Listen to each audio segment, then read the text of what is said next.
Good evening, everybody. It's 5 o'clock. Welcome to our council meeting. Please join us for the pledge of allegiance. I pledge allegiance to the flag of the United States of America and to the republic for which it stands, one nation, under God, indivisible, with liberty and justice for all. Thank you. Aaron, would you please take the roll? Councilmember Bright. Here. Councilmember Schmidt. Here. Councilmember Dittrich. Here. Councilmember Pointer. Here. Councilmember Sherburne. Here. Okay, are there any changes to the agenda tonight? I have no changes. Council members, anything? Hearing none, I'll take a motion to approve the agenda item, or the agenda, excuse me. I move to approve the agenda. As presented. Okay. Right here, second. I'll second. Okay. Any further questions? Linda? Mary Ann? Yes. Brian? Yes. Bill? Yes. And Joe? Yes. All right, next. Next is the public input period. Please come to the podium to state your name and address. Before proceeding with any comments, individual remarks are limited to 5 minutes with overall public input period limited to 30 minutes. Under Iowa Open Meeting Law, the city council can take no formal action on comments given during the public input period, which do not relate to action items on the agenda. Is there anybody who'd like to speak to the council tonight? Nate Schmidt, 750 Ridgewood Drive, Manchester, Iowa. And I'd like to talk about the upcoming election. Manchester is very lucky to have an election. That way we got people running against each other. That way we have more people, different ideas. And people need to know where to go to research the candidates. And we're lucky about that too, because the Manchester Press puts a real good article out. Everybody can buy a paper and read about the candidates, picture. And then KMCH does the interviews. And that's really good too. And then you also can go back on YouTube and watch some meetings if you want to do some research on some of the candidates. And then also a new thing is Facebook. And I encourage all the candidates to get into Facebook. Even maybe some of you don't do it. Maybe you could have a niece or a nephew or somebody come up and help you do it. Because there's a lot of people on Facebook. And I've been getting a lot of calls about that and a lot of interest in Facebook. So I think it's gonna be a real good election and only half the people can win. So that's just the way it goes. So that's all I got to say. Thank you. Thank you. Anybody else like to approach the council tonight?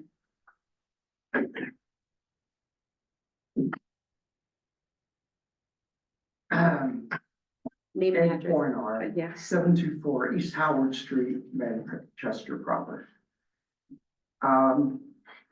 I have been approached by a number of people involved with conversations about the parade on Friday for our seniors and all students of West Delaware schools. They were upset that there was a board member advertising at their parade. They have turned down vendors before, etc. I have been president of that organization, West Delaware Schools, and a member of their school board for several years. And I think it's inappropriate. And I would recommend that the board would offer some kind of apology to the West Delaware Schools for not being appropriate. Thank you. Is there anybody else who would like to approach the council tonight?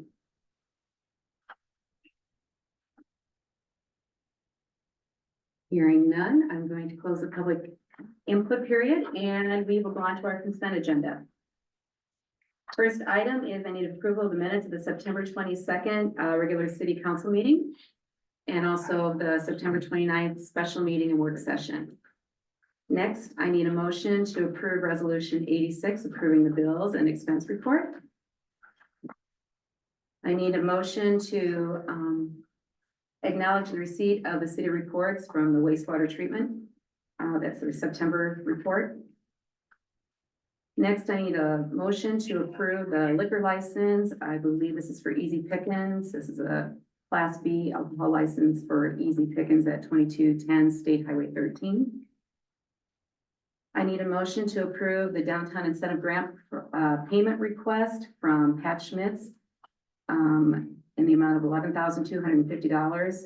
And that's regarding our downtown incentive plan. Next, I need a motion to approve the payment of $110,520 to Joe Hildebrand. And that's to complete phase 2 of the West Side Estate subdivision project. I need a motion to adopt resolution 87, and that will approve the amendments to the fire department's constitution and bylaws, which were presented to us the other night to review. Next, I need a motion to approve a request for pay estimate to the fire station in the amount of $63,692.63 for the fire station parking lot improvement plan. Even though it came in about 6.4% over, $4,072 over, it came in under our budgeted amount of $75,000. I need a motion to approve resolution 87, and that will amend the fire, oh, we already did that one, sorry. My computer is slow, I don't know why. Motion to approve payment of claims totaling $12,336 deferred grant for engineering services. Did I miss 39? Thank you. It was jumping around. And that's in the amount of $12,336, and that's for Anderson Street improvement, the field work and design services, utility coordination, and easement services. I need a motion to approve the city staff they presented us with some unpaid bills to be certified by the Delaware County Treasurer for collection on property taxes. These were for some unmowed properties. Next, I need a motion to approve resolution 88, amending the employee handbook. I'm gonna let you speak to this real quick, Tim. This is pertaining to bereavement leave. We provide employees with the opportunity to attend funerals, for friends, family, and close relatives. However, we want to button that up a little bit where it says the leave has to be used within 120 days of the funeral. So if someone is, say, an executor, they have some time, they can use it to do those requirements. But at the same token, we want to make sure we don't have an employee that had family member pass away, use 2 days and then 6 months later, say, only visit. And it's not with every funeral. And this, reflects the language that was in the union contract that police adopted, Right. so. Okay, thank you. Next, last I have motion to approve, the Snow Pioneer Snowmobile Club. They would like to, they've submitted an application for the use of state right-of-ways for signing and grooming snowmobile trails along some routes on Iowa Highway 3, 13 and 38, around Edgewood, Strawberry Point, Coggin, Monticello, those areas.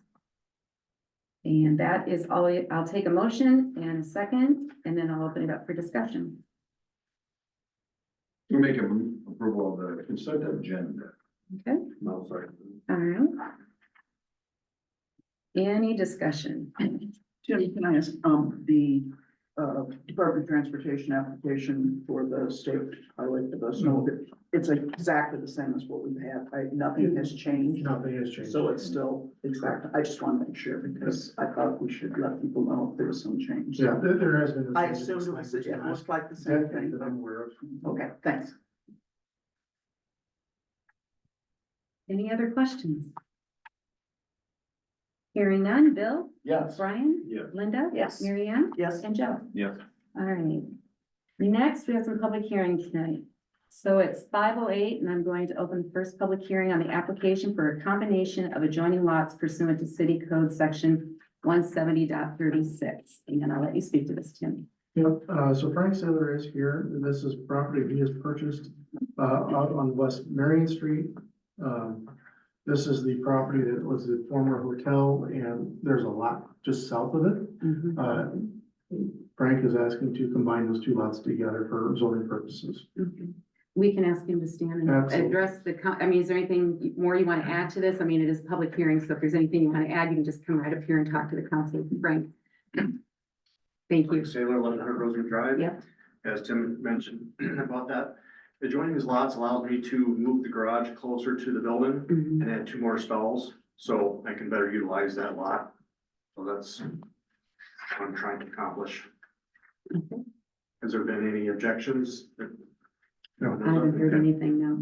No, there's no written objection. Okay. Okay. All right, thank you, Frank. Does anybody have anything else they'd like to say? It's a public hearing at this point. Okay, hearing none at 5:10, I will close the public hearing, and before you is resolution 89 to approve the combination of adjoining lots under common ownership. I move for approval of resolution 89. And second it. Okay. Any further discussion by the council? All right, Marion, Yes. Linda, Yes. Brian, Yeah. Bill, Yes. and Joe. Yes. Okay. Next, it's 5:10, and I will open the public hearing on ordinance 7, and that's amending the city code of the city of Manchester, amending provisions pertaining to the site obstructions and setback adjustments at street intersections. And you want to speak to this, Tim? Yep, as I noted, in the notes there, we are clarifying, a conflict that we had in the ordinance. We had two different sections that addressed this. One section, the limitation was 2 feet. The other section was 3 feet. Planning and Zoning Commission did review this. We are agreeable that 3 foot is the proper height for a fence or shrubs within the vision triangle, that limitation there. And this is only pertaining to intersections? This That's is, correct.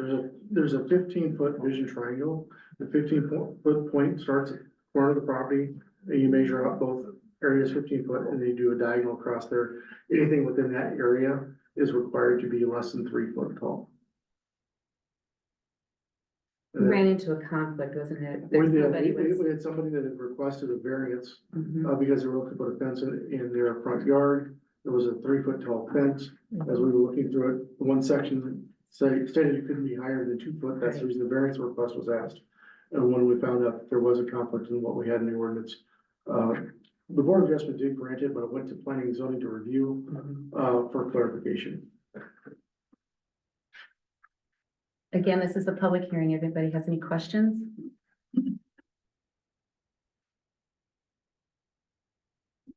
Okay, council have any more questions? Okay.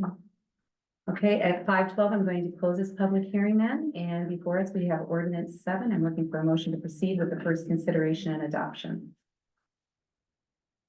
I move to proceed for the first reading. Okay, no, I'll give it to Bill.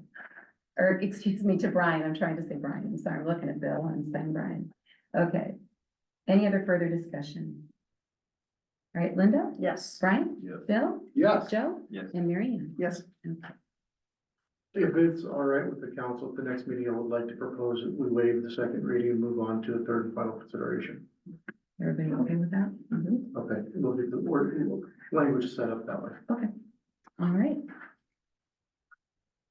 Okay, at 5:13, I'm gonna open our next public hearing on ordinance 8, and that's amending the city code of the city of Manchester, amending provisions pertaining to regulation of accessory structures. And this one's gonna take a while to explain, so I'm gonna let you go ahead and talk about this one. Okay, so we have a couple of different things we're talking about here. First of all, garages are classified as an accessory structure. On our current ordinance right now, garages are limited to 1,200 square feet in size. And it does not matter which size of a lot you have. 1,200 square feet on a third of an acre is plenty large enough. But when you have 10 acres or more, 1,200 square feet is pretty limiting, especially when you have enough room or capacity for a larger garage. So the Planning and Zoning Commission did look at that, as that was a question that had come up as to whether or not that was appropriate. So we started looking at some size differences, and based on the size of the lot, they increased the size of what you could have for accessory structure. So one of the changes they looked at is they still kept the 1,200 square feet for anything less than 1 acre. But they would also increase the height from 16 foot, that was the height limitation, to 18 foot. And part of that was, we had an example where we had a garage that was requesting a variance because of the limitation on height. They did not have the room for the lot itself to expand any wider, but they could go taller so they could get an upstairs storage or room upstairs above the garage. The limitation was the height restriction at 16 feet. So Planning and Zoning Commission is recommending we go to 18 feet minimum height for anything in the residential district. And if you're less than 1 acre, It would be maximum height. that would be the maximum. Maximum, yeah. Sorry about the confusion. And then that does increase up to 3,600 square feet on lots 5 to 10 acres. And so this is a cumulative effect, so you've got 3 garages that are 1,200 square feet, you know, that's your 3,600 square feet. If you build 1 garage that's 50 by 100, you know, you're a little oversized there, I think it's 5,000 square feet, so it's one of those things where we're trying to find a happy medium. You don't have a lot of lots in town that are over 5 acres, but we do have a few, whether they're on edge town, maybe they back up next to the river or whatever. And so those are the things that they were trying to incorporate and build into that. So those are things we talked about as far as the sizes for accessory dwelling units. Then the other item that we did talk about was storage containers. Storage containers are not allowed in a residential district.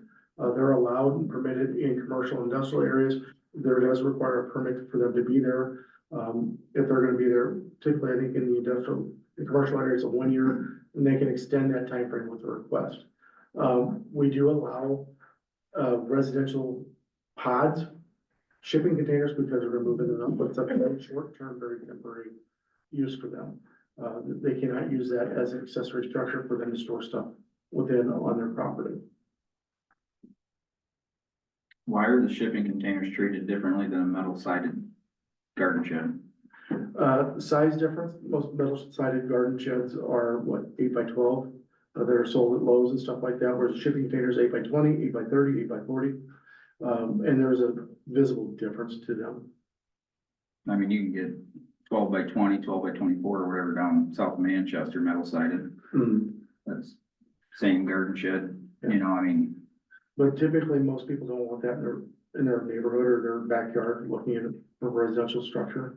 Metal siding is not permitted on structures less than, I can't remember the size offhand. And we just changed that, didn't we? Yeah, well, if you're less than 1 acre, Right, you right, cannot have metal sided right, structure. right. For accessory structure. where did all of this anti-metal siding come from? Do we know where this all originated from? It's been in the books for a long time, especially agriculture tins, galvanized steel. That was a designed look that they wanted to avoid in residential districts. So that's something Planning and Zoning Commission has been steadfast on. They have not proposed when that was come to them as far as changes. When we started looking at metal roofs, that was a difference in opinions. We did not allow metal roofs in residential neighborhoods.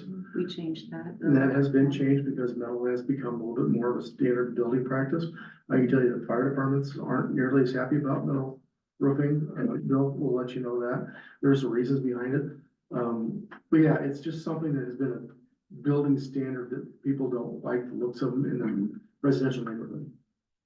I personally think we should strike this last piece on the metal siding and actually ask the citizens what they're thinking, cause I'm hearing a completely different story from the ground, so to say.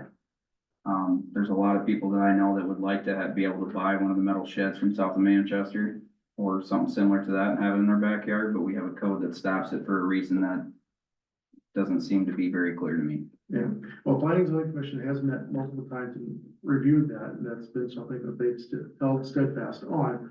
We are certainly in a public hearing, we are certainly able to listen to people, and if we want to continue outreach, we can do some of this ordinance. We can. I mean, yeah, action. it's right now. I mean, if everybody has anything they want to say, you can come up and do that now or reach out if you want to table this or whatever. You can also get, I have aluminum siding, well, steel, I guess it is.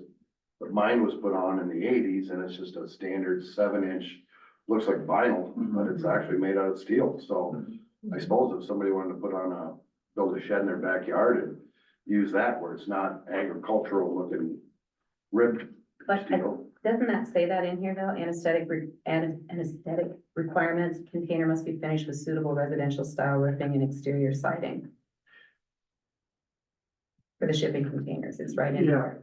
So if you're going to use a shipping container as an accessory structure, you're going to reside it and put a pitch on the roof and put a roof on it. At that point, that shipping container becomes just a frame. And it's hidden. It's no longer the shipping container that you see out there, at Walmart holding goods for the next holiday.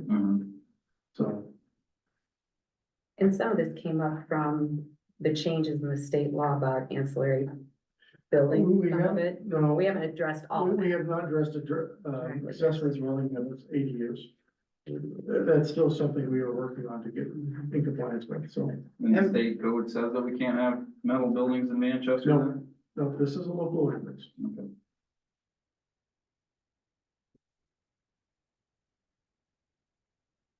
Yeah, I just think if somebody wants to have an outbuilding and wants to just purchase the normal, you can still get it, steel. Looks like vinyl siding, it's just made out of steel, and it looks like a normal residential shed. To me, I think that looks a lot better than agricultural steel in a residential area. Right. Personally. I wouldn't wanna look at my neighbor's shed that way. I've had enough people contact me too that are upset that they have a shipping container that's still hanging out in their neighborhood too, because it was supposed to be moved and it's not. So, I mean, it's both sides, so. So what is your pleasure here? So We're Joe, still in the Public hearing, yeah, oh yeah, Joe, so, you think we should maybe amend this or I think we some need more to, people can talk about it? it goes back to P and Z. just based off of what I've been hearing, Linda, and this is an unbiased look at it. I have a lot of people that have come to me and asked, why can we not have a metal sided shed? It is such a small little thing. If we get the garage, people understand the garage and the house not being done in. So what's the size dimension are you talking about as far as a metal shed? Well, mine's 12 by 20. It's sitting in my backyard. It's bright red, just like an old barn. I bought it specifically to look like a barn sitting in my backyard. And it has been there for years upon years. And now we're gonna outlaw them for what? They are currently. They are now, Yeah. but why? I- Just because a few people's opinion of the view is what we moved on. I feel like from what I'm hearing from the public is that they would like to still be able to have their metal sheds. Okay. The connexes, I don't hear much talk about, but the metal shed, I hear a lot of talk about, Okay. so. So are you opposed, I guess what I'm asking, are you opposed to them, if they want to have that there, that they just make it look more residential, that it's in the residential area? I think the biggest thing that they look at is who are we as local government to tell them that they can't have a metal building as a back shed? I mean, if we look at the sheds with the way that they're built years and years ago, a lot of metal sheds, the small ones you can buy from like Menards, the kit ones, a lot of backyards still have those. But they don't look like a machine shed, I guess is what I'm saying. I agree, they're Right. quite smaller, and so, I mean, Right. even 12 by 20 shed doesn't look like a machine shed either. Right, They're pretty small in comparison, but yeah, it just, and those have to be permitted anyway, don't they? That's where a lot of this is caught, Right. is the building permit process, when they're asking about the conditions. Now, I will also say that there are a number of people who put them up, not knowing that they have to get a permit and not ask questions, and then they find out that they put something in, or installed something that was not permitted. So do we need to send us back to planning and zoning and have a conversation? Well, I haven't closed the public hearing yet, so yeah. oh,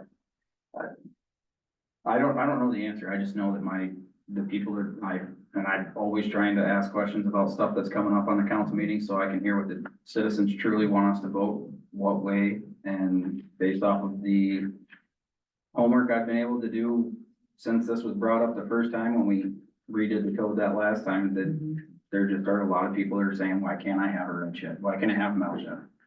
Why does it have to be sided? So I just wanted to bring that up in front of everybody and let everybody have the conversation. Okay. So, Any other comments from the public?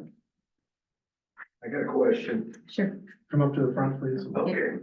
If you have a garage with siding, rib siding on it, is it grandfathered in or does it gotta be changed? It's grandfathered in unless it's been recent. If it's an existing building, we typically have them as grandfathered in. But when you replace the siding, it comes back to what's permissible. So I do have a garage that has siding, rib siding on it. I don't know how, over 20, maybe 25 years, I don't know when it was put Almost on, 30 years. and but it's okay. Yep. All right, that's what I was getting at. Any other questions from the public? Hearing none, I'm going to close the public hearing at 5:24, and then I will put the question to the council, how you want to proceed.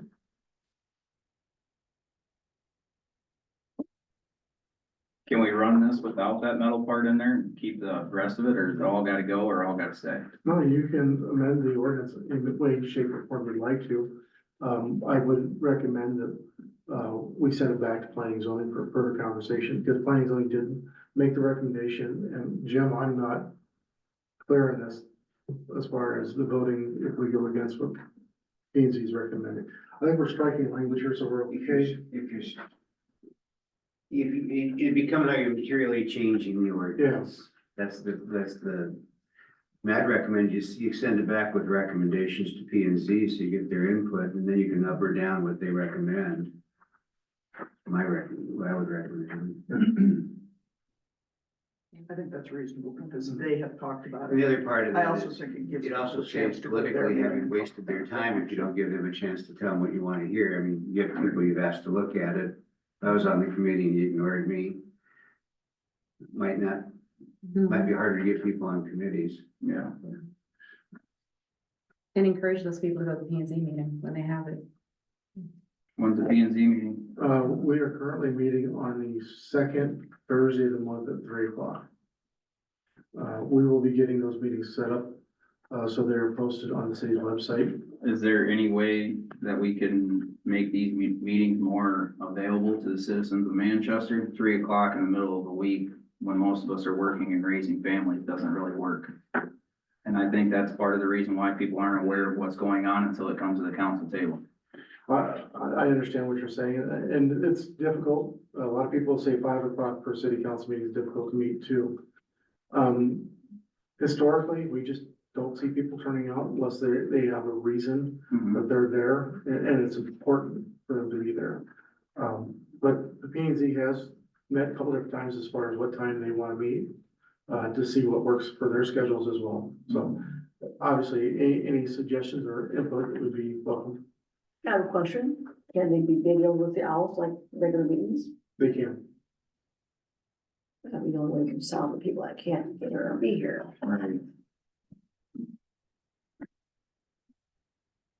Do that too. Mhm.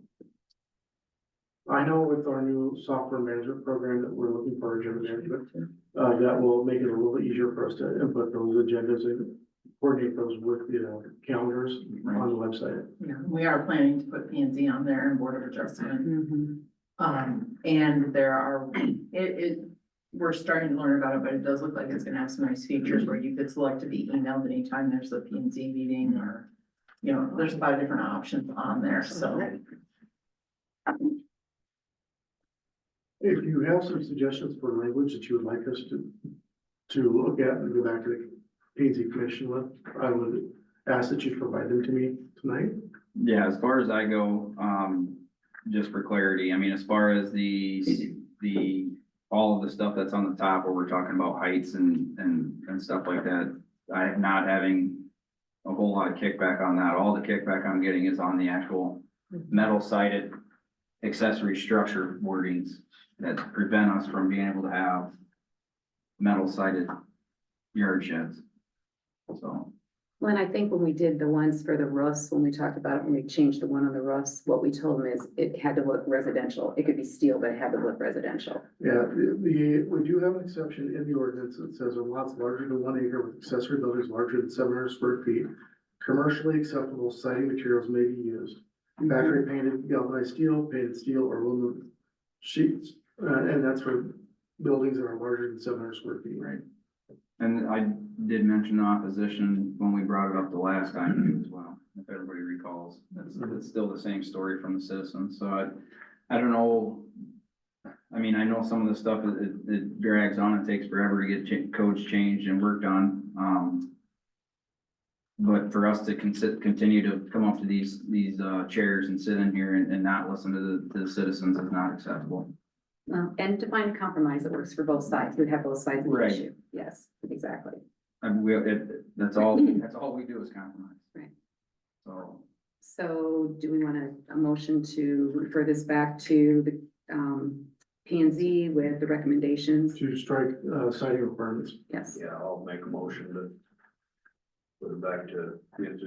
okay. I'll second it. Mhm. Any further discussion? All right, Brian, Yes. Joe, Yes. Bill, Yes.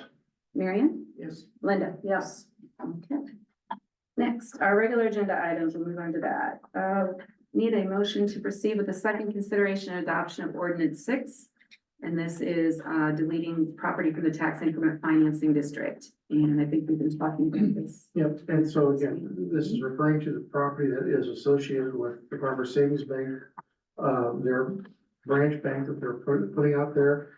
Because of the duration that we have, or time limitations for the urban renewal area, it's a 20-year sunset with economic development. We do not have 10 years left on what we do for our normal tax rebate programs or agreements. So we're requesting to delete this parcel from the urban renewal area, and then we'll reinsert it and reset the clock for the economic development portion of it. Well, I make a motion to proceed with the second consideration and adoption of ordinance 006. Okay, I'll second it. okay. Any further questions or comments? Bill, Yes. Brian, Yes. Linda? Yes. Marianne? Yes. And Joe? Yes. Next, I need a motion to proceed with, or motion to adopt resolution 90. And that's approving the preliminary and final plat of the West Side Estate subdivision phase 2 for Joe Hildebrand. He's moving forward with that. You want to speak to that, Tim? Yep, and actually, Randy, I'm gonna let you speak to that. Or Jason, which one? Randy. Randy? Okay. Pass the buck. Okay. So basically, this is just the second phase of what he's already been doing out there along Highway 13. He's got a couple of condos already, the foundations are already put in the ground. So we're just basically creating the second phase for those two and some future ones that he's planning on putting up. So that's what this basically is all about. So phase 2 would include slots 11, 12, 13, and 14. In each one of those lots, it's a duplex, a total of 8 duplexes that are built, and Joe is setting up a true condo association with the homeowners association. So the property owners will own the building themselves, and the lots around them will be common ownership through the association. Any further questions for Randy? Thank you. Any further questions for Tim? When will Joe actually start putting the structure on top of the foundations? The foundations, he's already got one framed in, That's why I wondered. so he's gonna have, he has another foundation ready, so I believe this will be his winter work. When he gets done with his other 1,000 jobs that he has. Yeah, okay, thank you. I move for approval of resolution 90. Okay, are you here a second? I'll second that. Go ahead. I'll send Okay. Any further discussion or questions? Marianne? Yes. Linda? Yes. Brian? Yes. Bill? Yes. And Joe? Yes. Okay, next. We have a site plan review. Motion to approve. Todd Summers has submitted a site plan for proposed Manchester Locker, 26,000 square foot custom meat processing and retail facility. I don't know, Todd, you're here. I didn't know, did you want to speak to the council at all a little bit or tell them about it, or do you want to have Jason do it? If you want to start. Go ahead, Jason. We do have, pictures and Picture diagrams here. here on the table. I can pass those out so you can see them. So.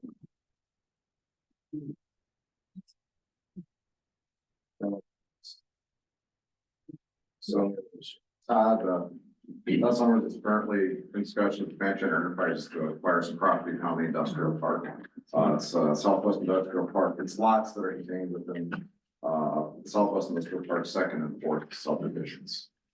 He has a vision to do a phased, Yeah, just like that.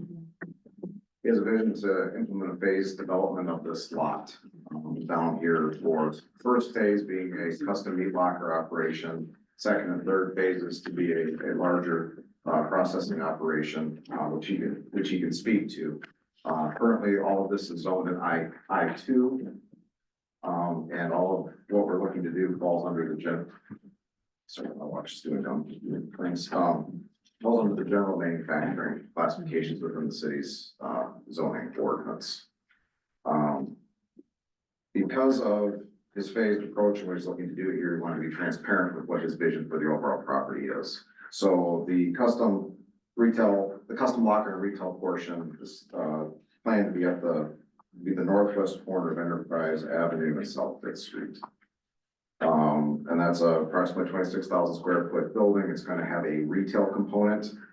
Think of it as a similar operation to, Edgewood Locker. Where they're gonna have the ability to do some custom processing and, some retail sales of some finished products there. I believe they're looking at 8 to 10 to start.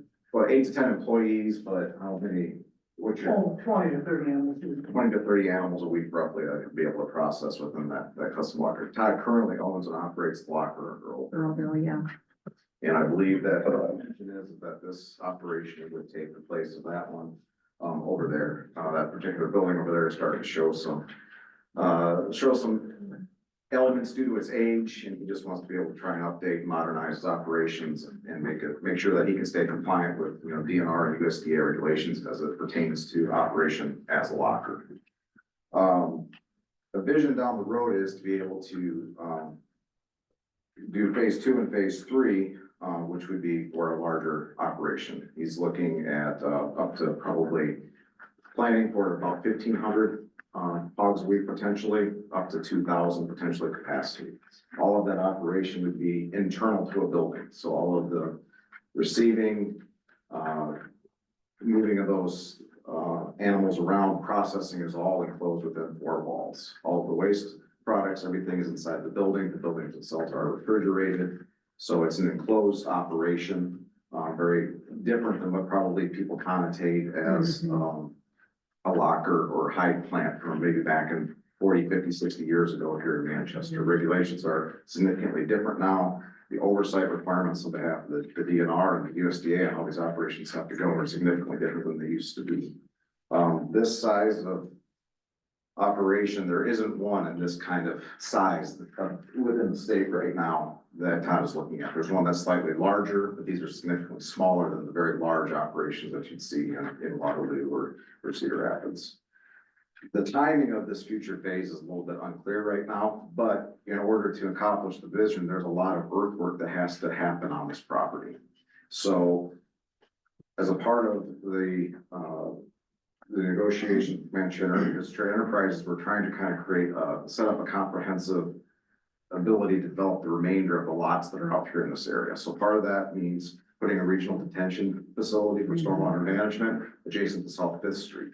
So this would handle the stormwater runoff from the roughly net 17 acres that Todd would be developing over time, but it would also account for detention requirements for the lot that would get to the southwest of this at 10th Street and Enterprise Drive, and the additional lot area that would be added to the lot that Manchester Enterprise currently owns that is leased to Henderson Corporation for their truck upfitting operations.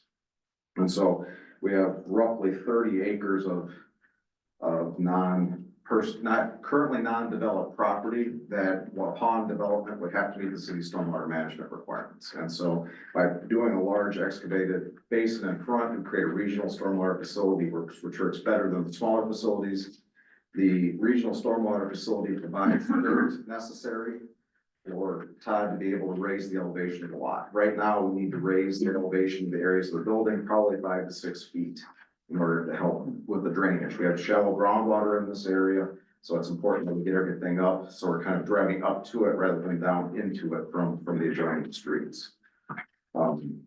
Another element of this is some initial meetings with staff. Due to the proximity, there is some residential areas adjacent to the industrial park just north of here. So to the east side of South Fifth Street, we have Three Rivers FS, and then we have services just to the north of Three Rivers FS. Across the street from Fastenal, there are some existing residential structures. So as a part of the site plan, when we get into the second and third phases here, we'd be we're proposing to put a screen fence along the property line, so that will provide a visual screen between Wilkies and Fastenal, and also provide a screen diagonally coming into the site from the residential areas to the north. And also provides, put some trees around the detention basin to help soften that aesthetic as well. Trees also, you know, can, if there is any order, they tend to, you know, the particulate matter tend to pick those up and help reduce the odor that can leave the site. Generally speaking, prevailing winds are going to be west to east or northwest to southeast, so anything that would be here is generally going to be carried away from residential areas. So we feel that's probably more of a visual screening element as opposed to some other of the noise and odor things that might be an issue for this particular type of operation. Well, since it's enclosed, that'll also help. Correct. Yep. So we have a feedlot. Correct, exactly. The other aspect of this that would have to be accommodated would be currently there is no water main along Enterprise Avenue or South Fifth Street, south of Three Rivers FS essentially. So what we'd be doing is looping water main through the property. Right now, water main ends over south of the Henderson Outfitting lot there, kind of out in the middle of what was previously reserved as a easement for potential future right-of-way uses. So we'd extend that 12-inch water main east and then south, and then east across the lot to the east side of South Fifth Street, and turn that north to tie in an existing stub of a 6-inch water main. That's just south of the grain bins on the Innovative Ag property. So currently we have a fairly long dead end leg coming down from Grant Street heading south. I think Chad, this helps create, you know, with water quality, circulation, fire prevention in the area, kind of helps with the ability to provide fire prevention for these different areas and provide a loop system, which is what we're always trying to accomplish. Sanitary sewer does exist for this property currently along Enterprise Avenue. We have 12-inch sanitary sewer mains down there. Trying to locate these buildings more towards the south end of the lot. We need shorter laterals to be able to service these lots with the sanitary sewer that was necessary. And then the other aspect that I'm showing on here is the lot that's kind of that trapezoidal lot, which is going to be over by South 10th Street, Enterprise Avenue, in order to provide stormwater, to get the water from that lot to the detention basin. We're stubbing some storm sewers through this development of Todd's to be able to tie in the minor storm events. When I say minor storm events, that's your typically size storm sewer for the 5-year event plus or minus. So any surface intakes would be able to carry through there. But then we have roughly 30 feet to 40 feet along the west property line to be able to create overland flood routing swales to be able to carry water around this building and take it to the detention basin before it gets discharged to the existing triple culverts that go under South Fifth Street, where they drain east and then south towards the railroad tracks and south out of town. A comment that P&Z had that we'll look at addressing when we go through a final design here is the ability to make sure we have an area set aside along the west side of South Fifth Street for the potential of a future trail addition adjacent to the ponds. And so the pond itself may get skinnied up just a little bit to provide the green space necessary to facilitate that in the future should the city desire to put something down here, and then provide the appropriate setbacks for fall zones and clear distances. So if there were pedestrians or bicyclists and they were to fall or slightly go off the edge of the trail, there'd be enough of setbacks that would reduce the risk of them going into the detention pond, into that water area. This will be a wet bottom detention pond is what we're planning. We're looking at needing well over 100,000 yards of dirt to kind of balance this site out to really make it work like it really should, make everything work together.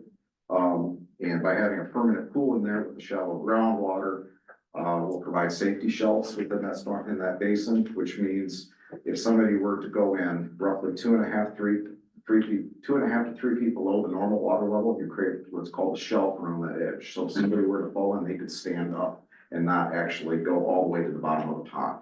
Those ledges are usually 8 to 10 feet wide, and they are back sloped towards the outside edge of the pond. So if somebody's, if they're on there, they'll get carried towards the edge. That's a safety feature that we put in there in case somebody is unable to swim. But by having a deeper permanent pool, we feel it should be able to help keep it clear. It won't look like a mud flat. If necessary, that can be aerated, things of that nature, to be able to make sure that it stays clean and clear.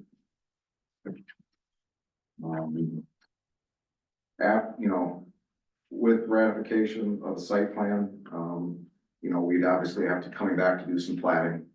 Manchester Enterprises will be preparing a plat to to subdivide these lots and create the necessary easements as we get through the final engineering design of the water main routing and everything with city staff. I believe at this point, given the time of year, this is likely looking to be a spring construction project for Todd. But we'd be looking for this fall and winter to kind of finish up everything we need to do so that he can hit the ground running in the spring. Yeah. As it pertains to both the custom locker and also more specifically the larger operations, anything as relates to waste that goes down the sewer, he will have to have what's called an industrial pre-treatment agreement with the city of Manchester, which is regulated by the DNR because of the type of user he is. He'd be called as considered a significant industrial contributor. And so as a result of that, he has to have an agreement with the city for anything that leaves his property. It dictates the requirements of what he's allowed, the levels he's allowed to discharge out of his facility. Obviously, he'll be treating some of that before he discharges out into the city's system. He's also regulated by the USDA. As he's indicated to me, the USDA is actually the harder one of the two agencies when it comes to permitting and approvals for operations like this. But there is oversight regulation above and beyond just what's allowable within the city's ordinance that dictate what he can and can't do and how he can use these operations. There's a 10,000-foot overview. Any specific questions regarding operations and everything, Todd's obviously able to discuss that with you. If there's any specific, more technical questions, I could probably answer those as they relate to site plan or engineering related items. You gave a pretty good 360 of it all, so. We also did provide some very conceptual renderings of what a building could look like out there. He's not looking, the retail have a little, some wainscot, a little bit of breaking up on the sides to be able to help it make it look less, a little more appealing for the retail. And the other aspect of this is the entrance at this right down in the corner is going to be really dictated for the retail users. We're really saying trucks need to come in on the northeast corner of the site and come into that truck maneuvering area. So we're trying to separate those traffics as much as we can. From a parking standpoint, we meet the city's parking requirements. When it comes time to phase 2 and phase 3, he's looking at in the neighborhood of 60 to 100 employees if he is to get that off, once he gets that going off the ground. So what are our responsibilities as a city? So Get at this point, going. The city's zoning ordinance requires any commercial developments have to come to you with a copy of the site plan to show what they're planning to do. So that's what we're doing, trying to be clear and upfront with the city of what his long-term plans are, even though we're probably only going to be building the first building here in the next year to 18 months. But a condition of the approval, obviously, we have a couple of engineering related approvals with city staff on water main and things of that nature that have to be gone through, but that's not going to significantly alter what the site plan intention is for the site. So, and Tim can speak to that a little bit more clearly than I can probably. So one of the larger hurdles for us to work our way through is the industrial pre-treatment agreement, just to make sure that we can handle the capacity, what he's looking at, and he's got things tied down, so he's not overloading our system. Once we get that done, we get a building permit, we have development agreement, we'll be working with them as well. Obviously, something similar to what Edward Locker is, their Orville Locker right now is currently in their downtown. It's a small enough operation, they just have a few animals. Whereas the Edgewood Locker is what I look at this as being more comparable to. But this is gonna be a little bit larger if he gets all 3 phases done. For us, just making sure we're not in violation of the city's ordinance, that we're able to handle the waste at our wastewater plant without overloading it or having any issues along those lines.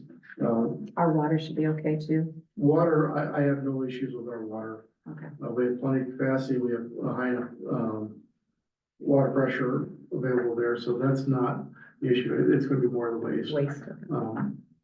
Everything Jason's talked about as far as animals will be confined inside. They won't be on site, longer than Todd, you said no more than 24 hours. Couple Very hours. rarely do you get a bad one. Once in a while, in the custom locker, you'll have somebody bring one in the night before. Right. But on the second phase of this, when they come in within a couple hours, I'm not gonna store these animals here. I have a place outside of town. Right, If I need to store animals, then I have one. okay, thank you. Other than that, we talked about stormwater management issue, and they do have a plan to address that. The deeper water pool does have some concerns for me. They're talking about 8 to 10 feet deep, maybe 12. That is part of the reason why I wanted them to plan to move that, pond a little further to the west. Make room, if we do have a sidewalk or trail that goes down through there, we have a fall zone, safety zone area there. Or if we have a vehicle that has a malfunction, they have room to correct it before we have any challenges with the pond. We did talk about screening, because we do have some residential areas up to the northeast. Even though this is zoned appropriately, to be a good steward to the neighbor, we wanted to make sure we had, the building area screened off and also the trees to soften things up. So there are some environmental elements there. The positive is, again, 6 to 10 employees in the new custom locker that he's talking about right off the bat. And then if phase 2 and 3 go, 60 to 100 employees. The custom locker in a couple of years will actually end up closer to 20 or 30. It's gonna start at, right now we got 7 over there. We're probably gonna start with 10, and then we'll see where it goes from there. Yeah, Market's kind of determined some of that. Absolutely, yeah. I have a question about the trail that could possibly be on the east side of the storm management area there. Who would pay for that trail, and would it be maybe a better idea to put a fence around that so we wouldn't have to worry about people Volume. falling in, a car going in? Mhm. Maybe a fence would be a better idea. There is a ditch between the ponds, so that the roadway ditch that's there is still going to be there. And the pond will be set back another 25 feet roughly further west of that. So I think the likelihood of getting vehicular traffic getting into the pond is. It's minor. Right now, that's a rural cross-section main, does not have curb and gutter, storm sewer. But at some point in the future, maybe it's 30 years down the road, that might get changed where it's a urban cross-section with curb and gutter, and stuff. So wanting to make sure we plan for the future if something should change. Just in case. So we have the capacity. Now's the time to do it. And look just similar to what Trojan has up there. I mean, you got the ditch, you got the sidewalk, or the bike. Right, so what's considered the old Satterley Ponds that Luke Ogden currently owns right now, I mean, that would be probably a similar. Yeah, smaller version. Right, Yeah. right. But a similar concept. Okay, you guys did a great job, but you still didn't want to answer my question, because here's my question to you. What are we gonna have to do for sewer and water? What is the city going to have to, how much are So we as a gonna have to part, move, you know so what I as a mean? part of this, Yeah, in order to facilitate this, Todd will be having to extend the water main through the property. okay, Sanitary sewer, Todd, you will be doing that. Yeah. That's what I wanted to know. The city will have to do it. Okay, that's what my concern is. so that's a function of the development of the subdivision, no different than any other subdivision that comes into town. They're responsible to extend water and sewer through them. Where sometimes the city has had an obligation is if that infrastructure doesn't exist to the boundaries of the property. And then sometimes there's a greater fiscal responsibility or obligation that a community might feel to help facilitate getting that to the property line, where then if it comes to the property, developer's responsibility to go through it. Okay, that's what I wanted to hear, so thank you. The sanitary sewer already exists in Enterprise Yes, you did. Avenue, so we will just be connecting laterals from the existing infrastructure that's already there. Okay, thanks. And there is no plan for a walkway at this point. That is Right. just something 20 years down the road if future council decides If they I want wanna do it. You leave a it. trail all the way out there. We leave the space there. I know that you've said it, but I'm gonna ask you to repeat it. When I go to the Edgewood Locker, there is no smell. It's a well-designed building, and I just want you to say to everyone, because this is what people are in town are gonna talk about. They're gonna say, yeah, but it's gonna smell. So once again, Todd, say that it's not gonna smell for me, would you please? Not that you need to tell me, If it but smells, the USDA is gonna shut it down. Okay. Things have changed. Everything is refrigerated, waste is picked up 2 days a week. On the second plan, it'd be picked up on a daily basis if we get that far. You can't have it, they won't allow that anymore. Okay, thanks. It's not my concern, but I know it's gonna be Fly in a concern. window. I mean, they are finicky. Good. Yeah. We want them to be. So thank you for saying that because I think it's better to get it out now. It has to be that way. That's They'll right. shut you down. It'll Otherwise, be a state, the custom locker will be a state inspected facility, and the second phase of this will be a federally inspected facility. Okay. great. Thank you for saying that because that's important. I thought the same thing when I bought Roseville, but it's not like what I thought. It's everything stays there. Okay, thanks. And overall, phase three overall, you're 60 to 100 people. So phase two is complicated because that facility is $40 million if you buy it there.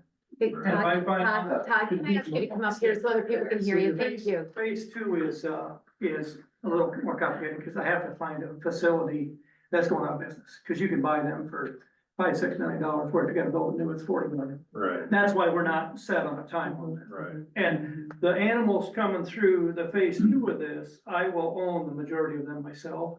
But there's a couple of people that have reached out that want me to do some custom for them. One of them is Berkshire out of Des Moines. They want me to do theirs, and Supreme out of Southern Minnesota would like me to do theirs too. So that would be, I don't know how many they got, but that would be the only animals that would come into that I would personally have. And then phase three is, it gets a little hairy. So phase two is just the slaughtering and turning them animals into primal cuts.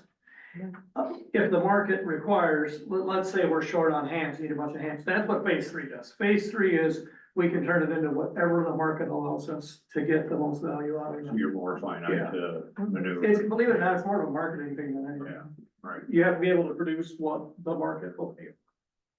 So, delivery trucks will all come in from, off 13, probably come around the. And we'll bring them in along. Yeah, I mean, we obviously are gonna have to follow the city's truck routes, but I would imagine that Burrington Road around the bend, the north of the tracks is gonna be where the bulk of That'd be those. my guess. So the livestock haulers are gonna be coming in from, so it's highly unlikely you're gonna have those traveling through town. I can't say they won't be, because legally they'd be allowed to follow whatever the currently stage truck routes are. It's gonna depend where they come from too, you know. Yeah, right. Yeah, I just wanna head that question off right away that, you know, it's perfect coming in off 13 right around the corner, dropping off the vineyard. Any other questions for Todd? Thank you. Thank you. Thanks, Todd. Appreciate you bringing it here. Thank you. So we need a motion to approve the site plan. I'll make a motion. Any further questions or comments? Joe, Yes. Brian, Yes. Linda? Yes. Mary Ann? Yes. And Bill? Yes. All right. Thank you, Joe, and thank you, Jason. All right, next. My computer, I don't know why it's delayed here, I apologize. Motion to approve the request of Scott Hermanson to bow hunt deer on their property at 413 South Main Street, including the adjacent parcels they own within the city limits. And I believe he's got some people that, hello, Scott, how are you today? Yep. Do you want to state your name and address for us, please? Yeah, Scott Hermanson, 413 South Wayne, Okay. Manchester. All right. And this is like last year. I think. Exactly, yep. Okay, any questions from anybody regarding this? Any changes? No, I modified the request because I think last year there was adjacent properties. It's because we own several properties that are all connected, so it is literally, and I attached a map. It's all the properties that we own. So it represents about 55 acres, together. And the plan is still the exact same. We'll be in the exact center of our property. Worked out very well. We have some established routes. So in everything that we did last year, it happened exactly the way I told you, which was fantastic, right? Won't always be 100%, but yeah, so, yeah. The map that I included, I picked blue as a highlight.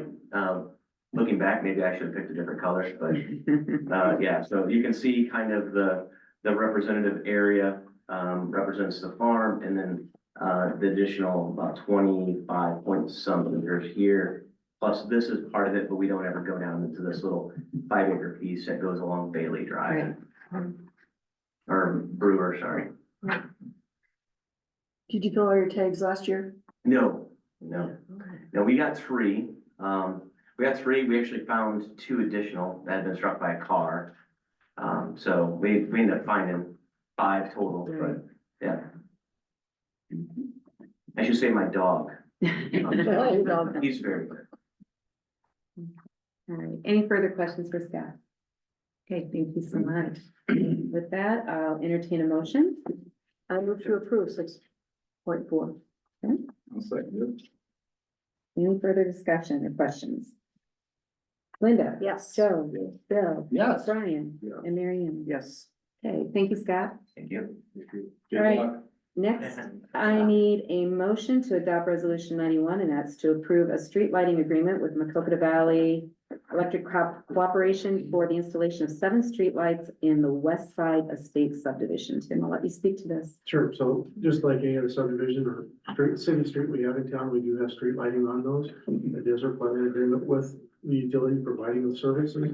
Out in the West Side Estates, that is, Macocata Valley REC, so we'll be looking at adding 7 streetlights out in that subdivision. I've had multiple questions and I think you'll be better at answering them than I have been, Tim. Why is it, Macocata Valley Electric down there, not Alliant? That is regulated by the Iowa Utilities Board, and they've set out their districts, and so there are a lot of fingers go in and out. And those were established a long time ago, so that's just how the board set them up. They have, Macocata Valley also has part of, Oakview subdivision. part of that, but they don't have all of it, right? No, that's correct. So like where the crypto mining facility is, that is Macocata Valley REC territory.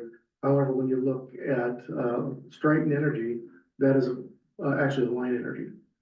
So there is a map, and it wiggles and has little fingers jutting in and out.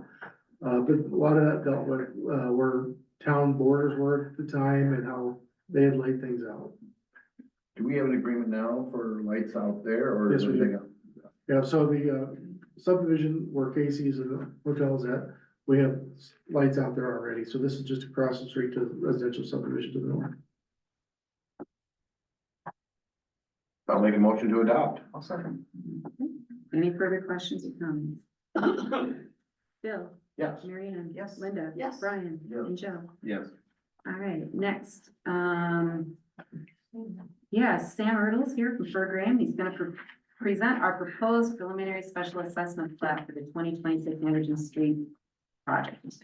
Okay, kind of mentioned committee of the whole last week, we just shared the assessment, want to get kind of that out, share with council, so you can kind of see what it looks like as we're talking with staff, trying to get a property meeting set up. So similarly, basically built off what we did last year. Curb and gutter will be assessed at 50%. So estimated cost is $50, so what they'll be assessed for is $25 per foot is the estimate. 6-inch drives, sidewalk, that's for 4-inch thick sidewalk, 5 foot wide across the frontage of their property. And if they're on a corner lot, it's the frontage along Anderson Street plus a portion that wraps around, whether it be Butler, Howard, Fayette Streets. Sanitary sewer service they're all 4-inch out there. All the new water services will be 1-inch. And those all get stubbed either between back of curb and sidewalk or get them maybe a foot or two behind the sidewalk. And then there's an additional price for the Y connection at the main. For the sewer services, and then water services, so Chad orders corporation and curb stops, and then the contractor installs, so we kind of break those prices out separately, because it's not all a straight lineal foot price. The one thing we did add this year is the sump pump connection, so like we talked, it might have been a month and a half ago, about tying in sump pumps to the city subdrain if property owners want them tied in. So the sump pumps, there's not a lot of them. There's currently one that comes out to the curb across from on the east side of Anderson Street across from Fayette. And then threw a couple of them more in there just from photos where they kind of have them strung on their lawn. So have them in there, but again, that's something we'll want to talk about more at the property owner meeting. If there's any of them that don't want them and just they're happy with them in their lawn, or if they want them tied in. With the project, the plan is to pretty much get them stubbed out beyond the back sidewalk, and then the property owner has to pay from there to their house. So, the highlighted ones are where there's conditional deficiencies because the pavement value exceeded 25% of the land value for the residential lots. And as per Iowa code, special assessments can't exceed 25% of the value of the lot and dwelling itself. So the highlighted ones are, they basically, in essence, they got maxed out, so the pavement items went too high, so then it chops it back down to what 25% of the land value is.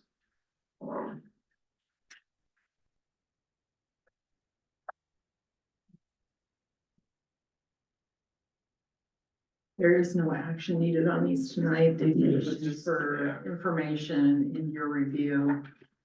If there are questions about any thoughts, concerns, what have you, Yeah, and again, these are preliminary assessments, meaning we cannot go any higher than what we have out here.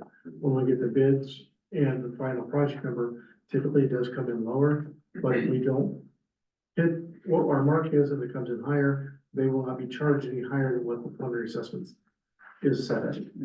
and last year, it was kind of a new thing where usually it was basically based on the value, couldn't exceed the value. Well, last year, Dorsey Whitney said we couldn't exceed the quantity either, so the only time that quantity changes is with sewer lines, depending on where they kind of end up.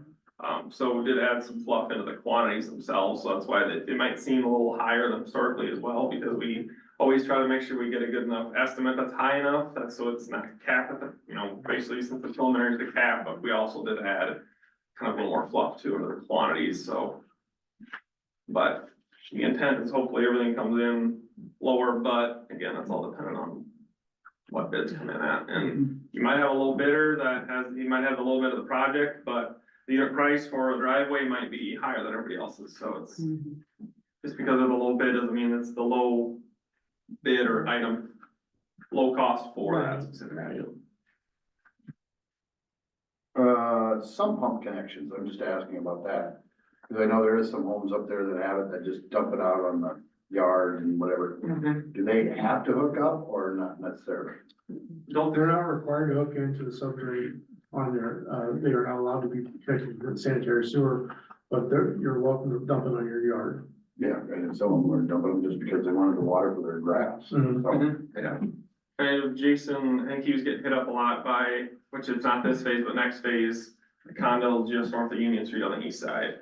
I think there's some folks up there, which would be the next phase of this project that we're asking about it, so I mean, we'll figure we include it in this phase, like I say, currently there's only one that actually comes out in the curb today, so that one will for sure get tied in. But like I say the other one, that was, let's see, item 18. One Anderson Street, so that was the one that's currently outletting into the curb. The other ones, could just see them in the lawn, so we included them, then we can say further have that discussion with them, if they wanna tie in or not. So. Okay, and other questions? We can take this and study it over the next several days, and I'm sure we'll be talking about it again, so. Yeah, 'cause the initial proceedings, the first reading and all that stuff probably won't start till first part of November sometime after we have the property owner meeting. And then if we have to make any changes, and then things back around. But I'm so if there's anything, questions or anything you have in the meantime, let us know. All right, thank you. Thanks, Sam. Thanks. Alrighty.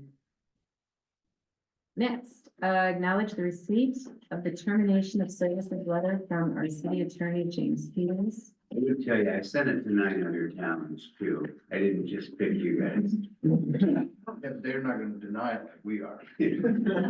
I'm not working for free though, That's what you think. No, I appreciate, it's been fun working here, but it is, I'm not retiring, but I'm taking so I can do things more efficiently and go home once in a while. I will tell you, the first time I came here, everybody thought I was too young to do this, and I got a feeling I know what you're thinking now. So it might be the right time. I'm not thinking that. But I am with it enough to know that, you guys have the wrong nameplates. Oh.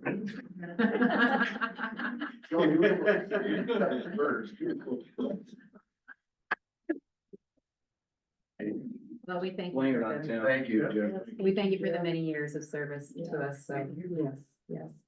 And then you've got our, I think, ask for a motion. We don't want to. oh, I'm not making that one. I'll make a motion to acknowledge the receipt. Can we table this? Say February? Yeah, March. I told Tim he wanted to replace me sooner, but he wanted to abuse me before the end of the year. So we got you till December 31st. Yes, I'll second the motion. okay, again, thank you, Jim. thank you. Okay. Bill, Yes. Joe, Yes. Mary Ann, Yes. Linda, yes, and Brian. Yes. Okay, Okay, just before you move on, we do have a copy of the request for proposals for city planning services. yes. We told you we'd share that with you. We are getting ready to send that out. Is there any changes, concerns with the language in the proposal? You take a quick second to read that for me, please. We are requesting that bids be back, or proposals be back to us by November sixth to allow time for review and reference checking, and then it'll come to the council.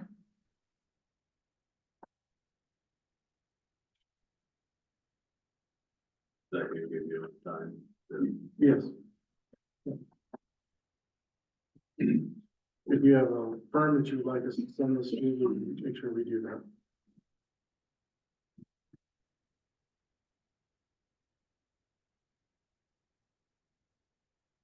I think that pretty much covers it from what I can see, but.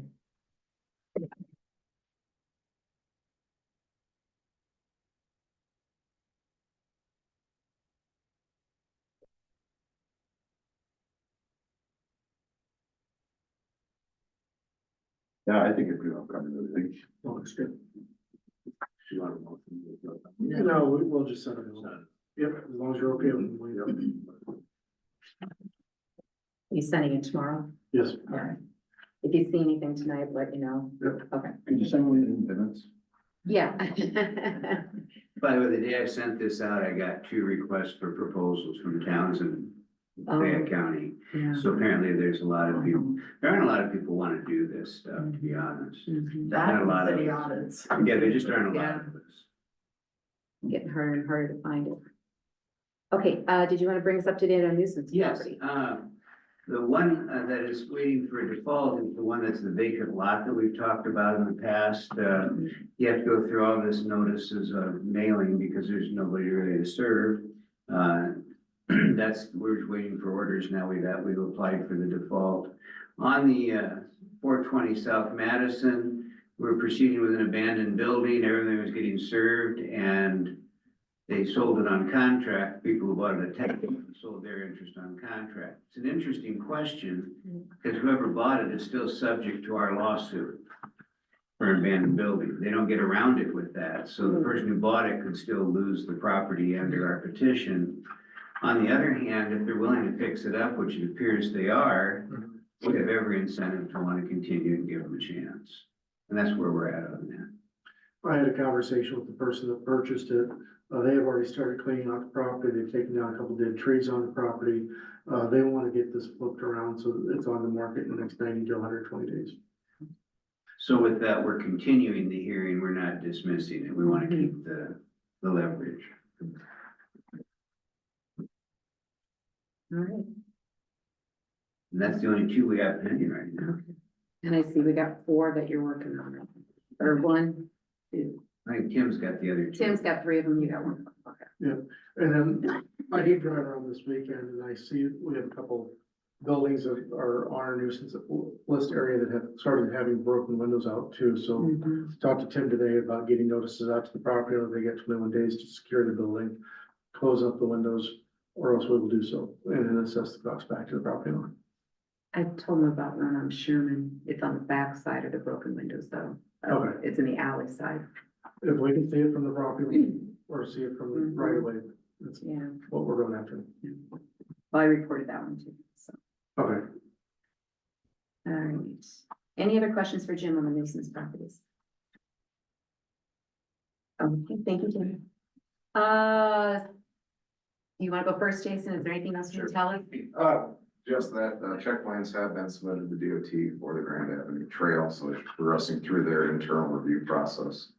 And getting ready for bidding on that, early next year. That's all I have. Thanks, Jason. Sam, anything else? Pretty much assessments and public money is the next step, that's pretty much it, unless there's any questions on Anderson Street, but. Thank you.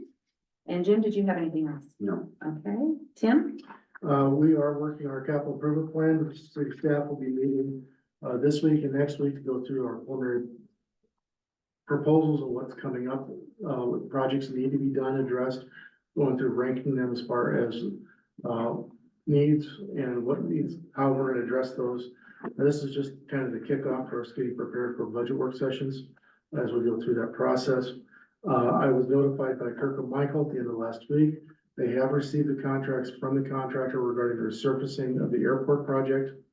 Those have been submitted in the mail. I should have those in the next day or two. We will have that on the agenda for the city council on October 27th for review and approval. The contractor, sounds like everything will start in the spring or too late in the fall now to get asphalt put down. So we're working on that. And then I have a fuel delivery for the airport coming in tonight about 8:20. Any other questions for Tim? Nope. Erin? Thank you. I will be attending, Iowa Municipal Finance Officers Conference this Wednesday through Friday, with 321 other city clerks across the state. Should be a good session. We'll have some time with the Iowa League and, hear about all the good things that they're anticipating will come down the pike, this next legislative session. So anxious to hear about that. Other than that, Tim and I have been working on the new agenda software, and I do think it is going to have some very nice features that the council is going to appreciate and the public. Maybe a little simpler to use than what we've had and easier to get information about when meetings are being held. So looking forward to that. Sounds good. Anything else? That'd be it, okay. Chief? Only thing I have is, we want to thank the West Delaware students. They kept tradition and kept it with fairly minimal issues. So we had a good week last week. It was enjoyed by all. Not a lot of crazy things happened, which me and my team very appreciate. Any questions for the chief? Okay. Brian? No. Linda? I don't have anything tonight. Okay. Marion? Okay. Joe?